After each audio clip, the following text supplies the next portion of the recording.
Hello, everybody. I would like just to share my screen with you. I will talk about microtonality in Slovenia. My contribution has three parts to a historical overview of the concept in Slovenia between the Great War and the Second World War. The second part consists of an overview, actually, two glimpses on microtonality in the 60s, 1960s, and at the beginning of the 21st century. And the third part is actually defining the premises out of which the concept of microtonality consists. All the details are freely available in this book, Microtonal Music in Central and Eastern Europe, which you will find if you just Google for it.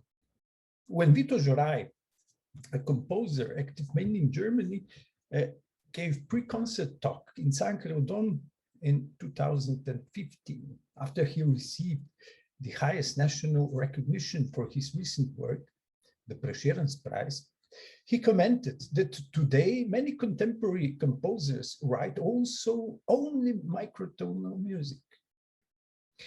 He, among other contemporary composers, accepted the microtonality as a common compositional vehicle for his ideas.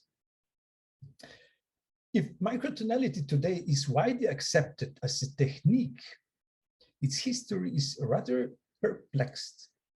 The concept had to undergo a thorough redefinition to become a commonality in music, as seen today. Microtonality has a rather marginal position in Slovenia for some reasons also during the history. It is connected primarily to the so-called school of Alois Haba. For the period in between the world wars, only a dozen of scores may be detected, mainly school works or missing pieces, as it is seen from this slide. So the composers are Franz Sturm, Dmitri Žebre, Slavko Ostrc, and that's it, actually. This list may be, of course, prolonged, but it would hardly change the historical position of the pieces as indicated below the further explanation. The public experience with microtonality in Slovenia seems to have started on December 19th, 1924, with a concert by Amar Hindemith Quartet. It was announced in the local newspaper where, among other things, Haba's self-reflected historical position is expressed.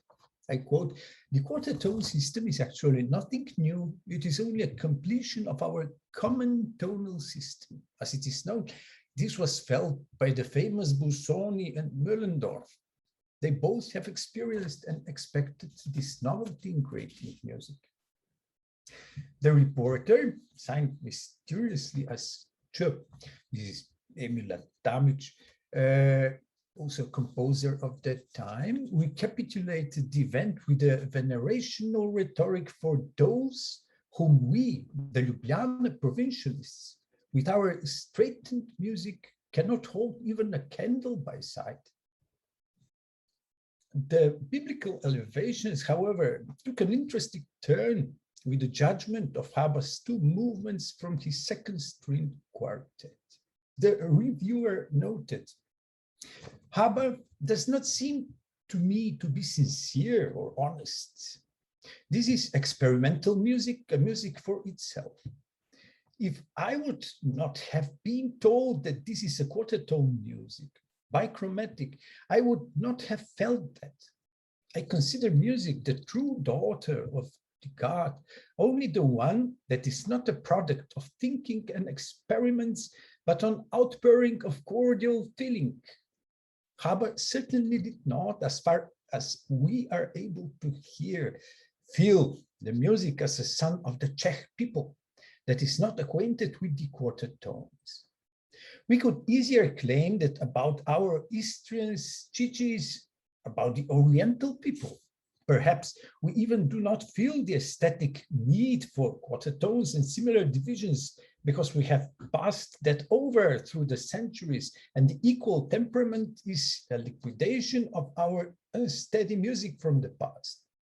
Anyways, the future will reveal whether Haber, his predecessor, and his followers will prove right. The Hindemithans should be happy, if not with the number of their listeners, that at least with the enthusiasm. They opened up a new entrance into the temple of music, where we saw the beautiful, felt, lived out musical charms never seen before. Out of several more documents, mainly marginal notes about quartet tone music during the 1920s, only two of them are at least somewhat more substantial, both published in 1928. One by Slavko Osterc and the other one by Srečko Koporc, both composers. Slavko Osterc, the notorious Slovenian modernist, himself a pupil and friend of Alois Haber, claimed, to the contrary of the above quoted author, Emil Adamic, that Haber was highly influenced by the folk songs from his region in his quartet tone music. I quote, "When I enrolled in the quartet tone course, Haber first played on the automatic instruments. It was the first quartet tone piano. To me, about 30 Slovak folk songs that he photographed. With his notorious irony, Osterc described the reception of quartet tone music as something pragmatic and vital for his time.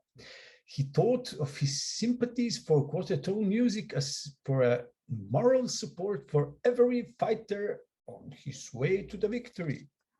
Because the quartet tone, he noted apologetically, is an enrichment of the octave for additional 12 tones. Thus, the possibility for harmonic and melodic expression is not only doubled, but drastically multiplied." It was the same year that Srečko Koporc questioned Osterc's views. In the Journal for Church Music, Cerkveni Glasbe, in 1928, while reviewing Haber's Neue Harmonielehre, after a short historical sketch of a quartet tone music from Busoni to Haber, Koporc noted, "His theory is very primitive. It is founded on multiplication of the intervals from the current chromatic tonal system." I would not go into detail with his explanation, although he has a lot of things to say. But I will skip to the next testimony about microtonal music with Matija Brauničar for 1931. So the eloquence of Haber's hints, because he was explaining in his theory of new harmonic theory in his textbook, as Ljubomir Špurni elegantly explained, he advocated for a concept of music of freedom. And this was not a classical textbook on harmony, actually. Haber wanted a social aesthetic goal of a free music, founded on one rule only. Actually, he formulates it, das einzig wirkliche Gesetz lautet, nicht traditionell zu sein. And so this means that the only true rule is not to sound traditionally. And so this production-oriented philosophy and eloquence with which Haber explains his theory should be set in a certain context. This is a mixture of social and musical theoretical arguments circling around the quartet tone music. And it was not recognized as a mixture, as a compound theoretical issue. Yet it was exactly the conglomerate of music theory and aesthetic glue through different social schisms that reverberated long after the modernists' reintroduction of microtonality later on. With sociologisms, I mean the curious idea of Haber, who advocated the microtonality also as an anti-Germanic phenomenon, almost as an embodiment of the modern pan-Slavic idea. Browniger recounts this story. So he said Haber was publicly praised as undoubtedly one of the most interesting personalities of contemporary music, as the creator of the quarter-tone system that is the most consistent and the brightest realization of the new harmonic system. The Romans, I quote, have musically taken the joy in diatonics. The Germans have devised great musical works in chromaticism. To us, Slavs, continued Haber, belongs the future and the task of quarter-tone music. I respect Schoenberg highly because he introduced new colors in music, new expressive means, and because he went on and on upwards without compromises. Look at Strauss and Schrecker. In their last compositions, they ease off, and I lose respect for such people. It is necessary to always move forward. Every retreat is pernicious for a person, and it reveals nothing but losing of the power. And the overall impression regarding the quarter-tone music was prophetic only in the sense of its historical potential. Because Browniger tells a bit further on, I was curious what other Czech composers thought about the quarter-tone music, and they spoke about it with Vítězslav Novák, Josef Suk, Talich, and others. Strangely enough, the answers to my questions were also similar as they would have set them up earlier. They all respect and appreciate highly the consistency, belief, and sincerity of Professor Haber. Yet no one would swear with both hands on quarter tones. Yet he successfully persuaded me that this system will be never put off this world, and that it will coexist simultaneously with the diatonic, chromatic, and quarter tone systems. And Haber will enter the history of music as John the Baptist of the quarter tones. It was not earlier than Haber's visit to Ljubljana that the public found about his prophetic cultural position as opposed to the aesthetic ontologies of that time. Certain T reported about Ostert's quarter-tone piece For Highness Songs in 1932 and Haber's visit in the newspaper Slovenec. Today, we mock, I quote, romantic music everywhere, and we try to impose on it all imaginable sins, sentimentality, effeminacy, tearfulness, whiningness, bombasticity. We fancy strong, clear, sometimes even primitive music. As the undersigned has heard quarter-tone music, it is intensified romanticism, that is intensified sentimentality, effeminacy, and so forth. That does not work today anymore, because we know Ostertz also from other perspectives. We know that he wanted with these experiments to pay compliments to the propagator Alois Haber, who personally attended the concert and shared with us some of his thoughts about quarter-tone music. Yet these songs are fairly innocent, and they did disappoint those who expected that the world will fall from his hinges. If the listener had not seen the written score, that the songs were composed in the quarter-tone system, he would almost miss the fact. He would think that the performer uses too many sugary portamentos. A month later, the leftist newspaper Jutro published a translation of Haber's affirmative review of the same concert from Czechoslovakia. Haber emphasized the vicinity of Ostert's quarter-tone music to the folk song diction, and as well as the historical necessity of the quarter-tone music. He claimed that it promotes new forms in music within the Slavic culture, and not only the social and aesthetic variables were discussed, but also the theoretical potential. of the quarter tone system was recognized. In the 1930s, Dragutin Cvetko pictured Haba as a person who presented common theoretical foundation of all tone systems and set up the possibility of composing in all systems. End of the quote. Publicly, however, the attractiveness of the quarter tone music was rather ephemeral. The quarter tone music course organized by Franz Sturm in 1937 attracted only one student, only one candidate in row, Primož Ramauš, a younger student of Ostertz who keeps his notes from that school that consisted of 3 meetings only. Quarter tone music remained throughout the 1930s a kind of a theoretically generated propaganda for modern Slavic music. Was it more imagined by Haba himself in 1933 than considered as a feasible goal in Slovenia? Haba's article on microtonal music was published, translated into Serbo-Croatian in the then most advanced Yugoslav music journal Zvuk, or Sound. His words were a kind of a musical lighthouse that sporadically indicated the coordinates of the new land. But this light did not have the power to navigate many ships around. The beacon at that time attracted only a few sailors.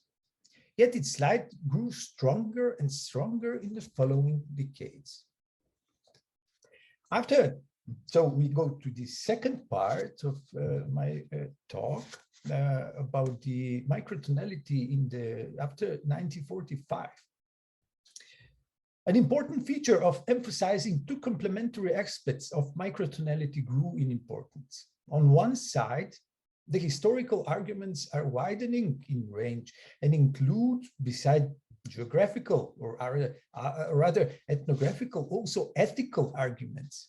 On the other side, microtonality is seen as aesthetic qualia of the modern world. It is important to stress that the second issue emerged publicly not earlier than in the late 1960s. The biggest Yugoslav musicological resource, Muzička Encyclopedia, dedicated even in the second edition but a sparse 3 paragraphs entry on the quarter tone music, and none of microtonality at all. Although the word itself and its derivatives are met in several entries, there is hardly any doubt that microtonality today it is seen as one of the common compositional means used by many modern musicians, regardless of their stylistic persuasions, as indicated by several authors in the 80s, hardly an issue in the 50s and 60s. The first Slovenian survey of microtonality was a part of the historical survey of the 20th century music by Ivo Petric in 1962. I quote, "Division on microintervals is awakening again in our time, yet it emerges as a consequence of a deeper intervention in the material and thus also in the aesthetic appreciation of the art of music. We find that quarter tone devising above all in the works of Polish composer Krzysztof Penderecki. Its functions for creating sound masses and noises produced with traditional instruments. Microintervals are also used in electronic music that artificially creates its tone material, although microintervals will need a long time to enter the consciousness of the entire humanity. Their usage demonstrates an aspiration to bring closer and join all the existing musical cultures. The advancement of the techniques alongside with the traffic, and on the other side, the advancement in electronics with all its consequences, gramophone industry, tape recorded radio broadcasts, break down the last obstacles that kept individual cultures in isolation. It is not difficult not to agree with Petric. In the article, in that book, you will find more details why. However, I would just point to two other people who also spoke about microtonality. Paul Mercoux, a composer, who saw that quarter-tone music is a consequence of the fall of tonality and aspirations towards certain pantonality. However, it is not only this theoretical pregnancy of microtonality, the concept of pantonality or polytonality, also pandiatonicism, that will be of theoretical interest later on. It is also its epistemologic, primarily aesthetic flexibility, its evasive, heterogeneous and heteronomous panesthetic value that will attract the youngest generation of professional as well as non-professional musicians. This interest is indicated by the activities of the sound artist Micha Ziegler, the director of the Institute for Sonic Arts Research, IRSU, founded in 2008, and the founder of IRSUM Sonic Festival. As if Haber and Vicentino's philosophy would have been rephrased with holistic glasses of the contemporary do-it-yourself culture. In the invitation of IRSU in 2011 to the series of events entitled Theory and Techniques of Contemporary Music, we read, with sound becoming, through the various contexts of these courses, the object of our thoughts, it raises at the same time numerous questions that can be seen both as a challenge for new interpretation and as a subject matter for creation.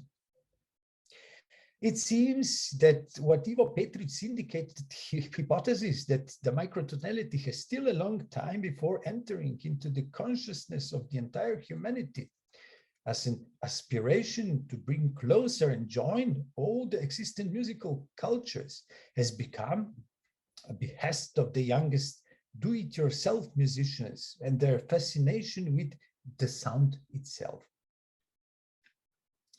How we are to think sound in all its heterogeneity, how to ascribe meaning to this evading, transitory, yet omnipresent entity that would not fall within conventional categories offered by music, or within aesthetic interpretations, musicological analysis, and breaking down of its structure, organization, and syntax. How are we to rethink the critical interpretation of various sound practices, the media and technology-mediated sound, its modes of production, and the wider social implications? The role of sound in the consumer culture and how to extend the act of perceiving outside the dominant cultural patterns.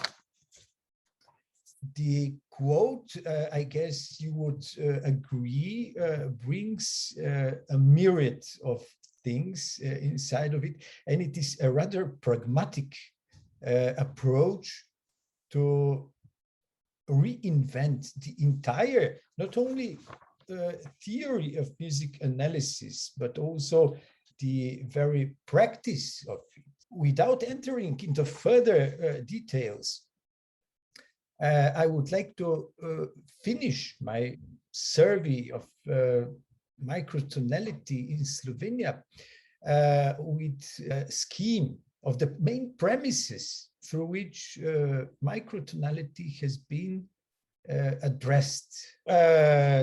First, the premise, experiment, and like Emil Adamic claimed, it was just a plain, sheer experiment with Haber's music, and nothing serious was done.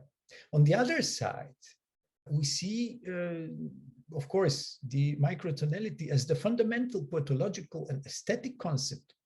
And what we met as a pantonality might be actually quite easily connected to the historical ideas of Vicentino, who wanted to measure actually all the music with the not chromatic or diatonic tools, but to enter into the all details of the musical scales that existed at that time. So the other premise, whether this is something that is known from the local and old music traditions, or is this modernist achievement or modernist goal?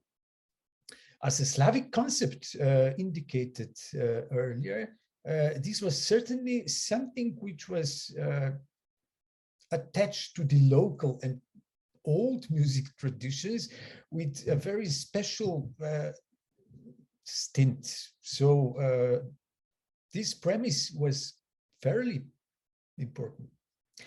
And another thing, if another premise, the yellow one, if the microtonality was seen as a research tool for the entire field of music, to some of them, as we noted from the beginning of the 20th century to the end of the 20th century, the last quotes indicate that it is certainly a kind of pragmatic epistemology for modernity. Quarter tones and similar divisions are nothing more but a powerful, I would say, pragmatic entry. Thank you very much for your attention.